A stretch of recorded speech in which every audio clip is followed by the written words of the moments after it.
দুপুরবেলা খাওয়া-দাওয়া শেষ করে ভাত ঘুম দেওয়া বাঙালির একটা অভ্যাস বলতে পারো। আমিও তার ব্যতিক্রম নই, দুপুরবেলা খেয়ে একটু ঘুমাই। তবে এখন ক্লাস থাকার কারণে দুপুরবেলা আর ঘুমানো হয় না। ঠিক যে টাইমটাতেই ঘুমাই ঠিক ওই টাইমটাতেই ক্লাস টাইম পড়েছে। আর যে 3 দিন ক্লাস থাকে ওই 3 দিন সকাল থেকেই আমার সব কাজকর্মে অনেক বেশি হ্যাসেল হয়ে যায়। কোনটা রেখে কোনটা আগে করব এটাই বুঝে উঠতে পারি না, কারণ টাইমের মধ্যে খেয়ে দিয়ে রেডি হয়ে যেতে অনেকটা দেরি হয়ে যায়। আর ক্লাস শেষ করে বাসায় আসতে আসতে 5:30 বেজে যায়। ওই টাইমটা আসলে ঘুমানো যায় না, অনেকটা বেশি ঘুমও পাচ্ছিল আর মাথা যন্ত্রণাও করছিল। তাই ভাবলাম একটু চা বানিয়ে নিই। চাটা খাওয়া শেষ করে দেখছি একটু ভালো লাগছে। এরপরে চিন্তা করলাম তাহলে রুমটা একটু গুছিয়ে নিই। আর জামা কাপড় এই জিনিসটা আমি যত গুছাই তত বেশি এলোমেলো হয়, তো কিছু তো করার নেই, গুছাতেই হবে।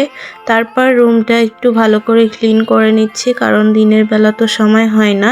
এরপর কিছুটা জামা কাপড় ছিল সেগুলোও ভিজিয়ে রাখবো, গরম জল করে ভিজিয়ে দিলাম, সকালবেলা ঘুম থেকে উঠে তাড়াতাড়ি ধুয়ে ফেলতে পারবো।